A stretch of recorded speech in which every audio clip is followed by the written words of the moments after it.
Hello guys, പത്രമാൻ്റെ പുതിയ episode റിവ്യൂയിലേക്ക് എല്ലാവർക്കും സ്വാഗതം. അങ്ങനെ വേണു അനാമികനെ ഉപദേശിക്കുകയാണ് കേട്ടോ. മോളെ, നീ ഇങ്ങനെ നിന്ന് പോയാൽ ഇവിടെ തന്നെ നിൽക്കും, എങ്ങനെയും തിരിച്ചു പോകാൻ നോക്ക് എന്ന് പറയും.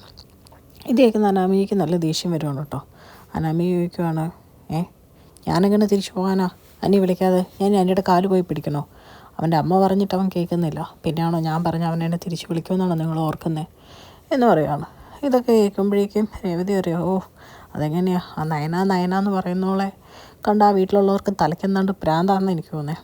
ഇങ്ങനെ പോയി കഴിഞ്ഞാൽ നമ്മുടെ കാര്യമൊന്നും നടക്കുകയില്ല. എന്തായാലും എന്തെങ്കിലുമൊക്കെ ചെയ്താൽ തിരിച്ച് കയറിയേ പറ്റുള്ളൂ.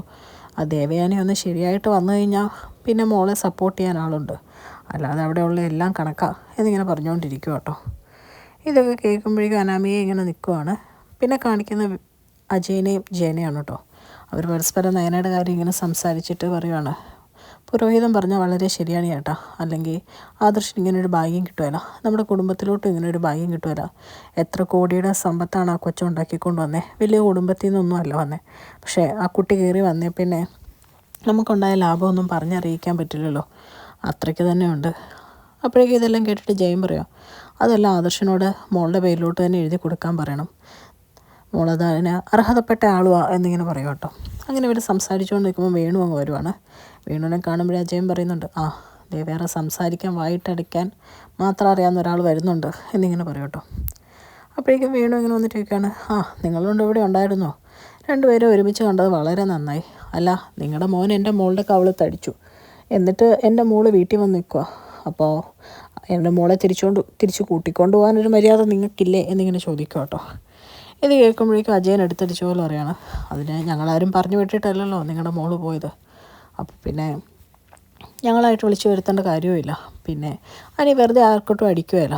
വീട്ടിലെ രണ്ട് മരുമക്കളുടെ അമ്മയെപ്പറ്റി ഓരോന്ന് പറയുമ്പോൾ അടി കിട്ടും എന്നുള്ള കാര്യം ഓർത്ത് വേണമല്ലോ പറയാൻ. നിങ്ങളുടെ മകളെ ചിലപ്പോൾ ലാളിച്ചായിരിക്കും വളർത്തിയത് എന്ന് വെച്ച് എന്തോ തോന്നിവാസവും പറയാമെന്നല്ലല്ലോ അതിനർത്ഥം എന്നിങ്ങനെ ചോദിക്കും കേട്ടോ.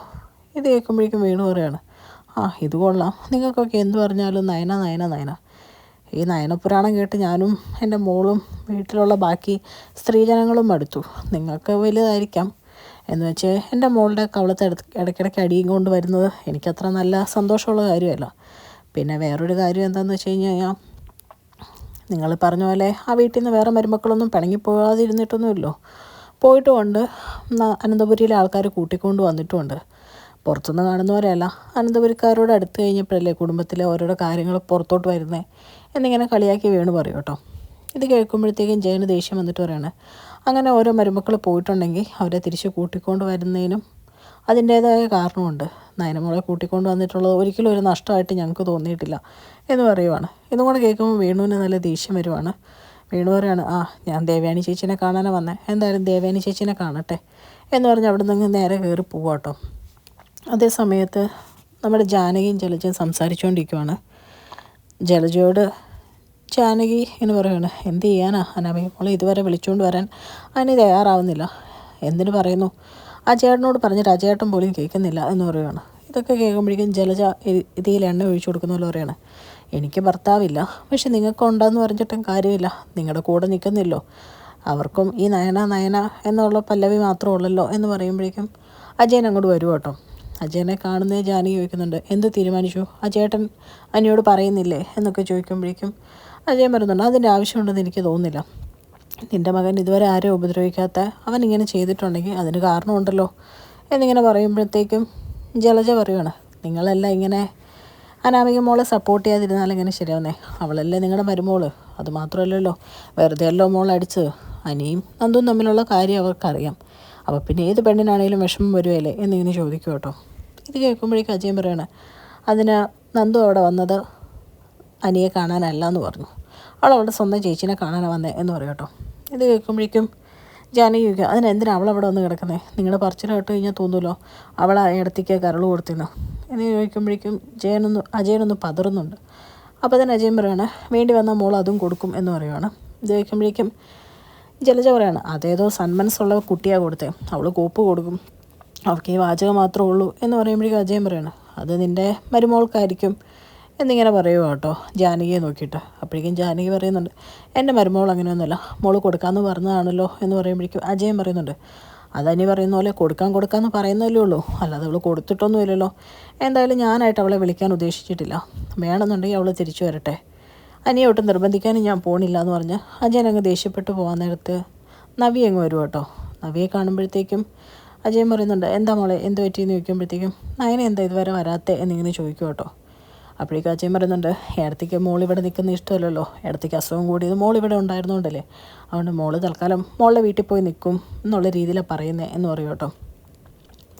അത് കേട്ട് കഴിയുമ്പോഴത്തേക്കും നവിക്കാകെ വിഷമമാണ്. അതേ സമയത്ത് ജലജ നവിയുടെ അടുത്ത് വന്നിട്ട് പറയാണ്, എങ്കിൽ നിനക്ക് നിൻ്റെ വീട്ടിൽ പോയി നിന്നൂടെ, എന്തിനാ ഇവിടെ കടിച്ചു തൂങ്ങി നിൽക്കുന്നതെന്ന് ചോദിക്കുമ്പോഴേക്കും നവി പറയാണ്, എനിക്കെന്തെങ്കിലും പ്രശ്നമുണ്ടെങ്കിൽ എൻ്റെ വീട്ടിലോട്ട് പോകാം, അതിന് കുഴപ്പമൊന്നുമില്ല. എൻ്റെ അച്ഛനും അമ്മയും എന്നെ സ്വീകരിക്കും. നിങ്ങളുടെ അച്ഛനും അമ്മയും ആരാന്ന് പോലും അറിയില്ല, നിങ്ങൾക്ക് സ്വന്തമായിട്ടൊരു വീടുമില്ല, നിങ്ങൾ എവിടേക്ക് പോകും, അത് നിങ്ങളാണോ എന്നെ ഉപദേശിക്കുന്നതെന്ന് ചോദിച്ച് കളിയാക്കിയിട്ട് അങ്ങ് കയറി പോകട്ടോ. ഇത് കേൾക്കുമ്പോഴേക്കും ജലജയ്ക്ക് നല്ല വിഷമവും ദേഷ്യമൊക്കെ വരുവാണ്. ഒന്നും മിണ്ടാതെ അങ്ങനെ നിൽക്കുവാണ്. അത് കഴിയുമ്പോൾ മുത്തശ്ശിനെ മരുന്നൊക്കെ എടുത്തു കൊടുക്കുന്നിടത്തേക്ക് ജാനകി പയ്യെ വരും കേട്ടോ, ഭയങ്കര വിഷമിച്ച മുഖഭാവത്തോടെ. എന്നിട്ട് ജാനകി പറയാണ്, ഇവിടെ ആർക്കും എൻ്റെ കാര്യത്തിൽ ഒരു ഇതുമില്ല എന്ന് പറയുമ്പോൾ അച്ഛൻ ചോദിക്കുകയാണ്, എന്ത് പറ്റി, എന്താ നിൻ്റെ മുഖത്തൊരു വിഷമം എന്ന് ചോദിക്കുമ്പോഴേക്കും അനാമിക മോള് പോയിട്ട് മോളെ കൂട്ടിക്കൊണ്ട് വരണമെന്ന് ആർക്കും ഒരു ഇതില്ല.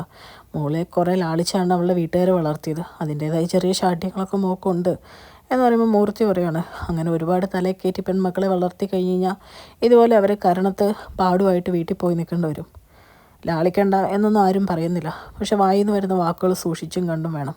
പ്രത്യേകിച്ച് അനന്തപുരിയിലെ മൂത്ത 2 മരുമക്കളുടെ അമ്മയോട് സംസാരിക്കുമ്പം ഇതൊക്കെ നോക്കിയും കണ്ടും വേണം എന്ന് പറയും കേട്ടോ. ഇതൊന്നും ജാനകിക്ക് അങ്ങനെ ഇഷ്ടപ്പെടുന്നില്ല, ഒന്നും മിണ്ടുന്നില്ല. അത് കഴിയുമ്പോഴത്തേക്കും മൂർത്തി പറയുന്നുണ്ട്, പിന്നെ നിൻ്റെ മരുമോൾ ഇവിടുന്ന് പോയിട്ട് ആർക്കും ഒരു ഇതും തോന്നിയിട്ടില്ല. അങ്ങനെയല്ല നയനമോൾ പോയപ്പം, നയനമോൾ പോയിട്ടുണ്ടെങ്കിൽ അതിൻ്റെ ബുദ്ധിമുട്ട് ഇവിടെ എല്ലാവർക്കും ഉണ്ട്, എനിക്കും മുത്തശ്ശിക്കും പോലും. പിന്നെ ഞങ്ങളതൊന്നും പ്രകടിപ്പിക്കുന്നില്ല എന്ന് മാത്രം.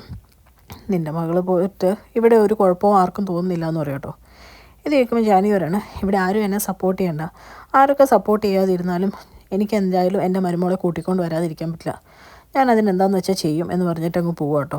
അപ്പോഴേക്കും മുത്തശ്ശി പറയുവാണ്, അനിയോട് നമുക്കൊന്ന് പറഞ്ഞാലോ എന്ന് പറയുമ്പോഴേക്കും മുത്തശ്ശൻ പറയുകയാണ്, അത് വേണ്ട, അവൻ എന്താണോ ശരിയെന്ന് തോന്നുന്നത് അതവൻ ചെയ്തോട്ടെ, ഇനിയും നമ്മളെ അവനെ ഒരുപാട് നിർബന്ധിക്കുന്നില്ല, ന്യായമില്ലടോ എന്ന് പറയുക കേട്ടോ.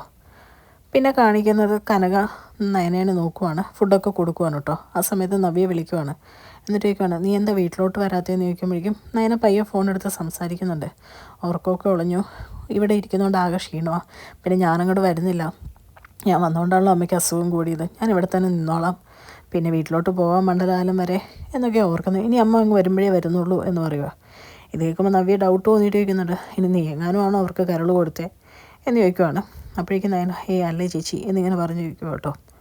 അത് കഴിയുമ്പോഴേക്കും നവ്യ പറയുന്നുണ്ട്, നീ ഇവിടെ ഇല്ലാത്തതുകൊണ്ട് എനിക്ക് വലിയ ബുദ്ധിമുട്ടാണ് എന്ന് പറയുമ്പോൾ നയന പറയുന്നുണ്ട്, എങ്കിൽ ചേച്ചിയും വീട്ടിലോട്ട് വാ എന്ന് പറയുമ്പോൾ നവ്യ പറയാം, അത് വേണ്ട, നമ്മൾ രണ്ടും ഇവിടുന്ന് പോയി കഴിഞ്ഞാൽ തിരിച്ചു വരുമ്പോൾ ഈ ഗേറ്റ് നമ്മുടെ മുമ്പിൽ തുറക്കണമെന്നൊരു ഉറപ്പുമില്ല, തൽക്കാലം ഞാനിവിടെ നിൽക്കാം എന്ന് പറയാം കേട്ടോ. അപ്പോഴേക്കും നയന ഫോൺ വെച്ചിട്ട് പറയുവാണ്, ചേച്ചിക്ക് ഇങ്ങനെ ചെറിയ സംശയമുണ്ട്, അച്ഛനോട് എന്തായാലും ഇപ്പോൾ പറയണ്ട, അച്ഛന് പെട്ടെന്ന് ഷോക്കൊന്നും സ്വീകരിക്കാൻ പറ്റില്ലല്ലോ, അതുകൊണ്ട് എല്ലാവരോടും പറയാനൊരു സമയമാവട്ടെ എന്നൊക്കെ പറയും കേട്ടോ. അതേ സമയത്ത് കനക പറയുന്നുണ്ട്, ഇതൊക്കെ അറിയുമ്പോഴേലും മോളുടെ അമ്മായിയമ്മ മോളെ ഒന്ന് സ്നേഹിച്ചാൽ മതിയായിരുന്നു എന്ന് പറയുമ്പോൾ നയന പറയാം, അതൊന്നും എനിക്കറിയില്ലമ്മേ, ചിലപ്പോൾ ഇതൊക്കെ മറച്ചു പിടിച്ചു എന്ന് പറഞ്ഞ് അപ്പോൾ ദേഷ്യപ്പെടാനും സാധ്യതയുണ്ടെന്ന് പറയുവാണ്. അതേ സമയത്ത് വേണു അനാമികേനെ രേവതിയും കൂട്ടിക്കൊണ്ട് റെസ്റ്റോറൻറ്റിൽ വരുവാണ്. എന്നിട്ട് പറയാം, അവിടെ എല്ലാവരും നോയമ്പായതുകൊണ്ട് മോള് ഇങ്ങോട്ട് വഴക്കിട്ട് വന്നാൽ നന്നായി, അതുകൊണ്ട് വായിക്ക് രുചിയായിട്ട് വല്ലതും കഴിക്കാമല്ലോ എന്നിങ്ങനെ പറയും കേട്ടോ. അങ്ങനെ അവരകത്ത് കയറുന്ന സമയത്ത് അബി അവിടെ ഒരു പെണ്ണുമായിട്ട് ഫുഡ് കഴിച്ചിങ്ങനെ ഒലിപ്പിച്ചുകൊണ്ടിരിക്കുക കേട്ടോ. ഇത് രേവതി കണ്ടിട്ട് പറയുന്നുണ്ട്, അതേ നോക്കിക്കേ എന്ന് പറയുമ്പോൾ അനാമി പറയാണ്, അബി ഇച്ചിരി സ്ത്രീ വിഷയത്തിൽ താല്പര്യമുള്ള ആളാദ്യം കേട്ടിട്ടുണ്ട് എന്ന് പറയുകയാണ്. ഇത് കാണുന്ന വേണുവിന് ഭയങ്കര സന്തോഷമാവുകയാണ് കേട്ടോ. അങ്ങനെ ഇരിക്കുന്ന സമയത്ത് അബിയുടെ കൂടെയുള്ള പെണ്ണ് പറയുകയാണ്, ദേ അബി നോക്കിക്കേ, അബിയുടെ വീട്ടുകാർ എന്നിങ്ങനെ പറയുവാണ്. ഇത് കേട്ട് ഞെട്ടി അബി ഇങ്ങനെ തിരിഞ്ഞു നോക്കുമ്പോൾ ഇവരെ കാണുവാണ് കേട്ടോ. അങ്ങനെ അബിയെ കാണുമ്പോഴത്തേക്കും ചിരിച്ചുകൊണ്ട് നിൽക്കുന്ന വേണുവിനെ കാണിച്ചുകൊണ്ടാണ് ഇന്നത്തെ എപ്പിസോഡ് അവസാനിക്കുന്നത്. ചാനൽ ഇഷ്ടപ്പെട്ടാൽ ലൈക്ക് ചെയ്യാനും സബ്സ്ക്രൈബ് ചെയ്യാനും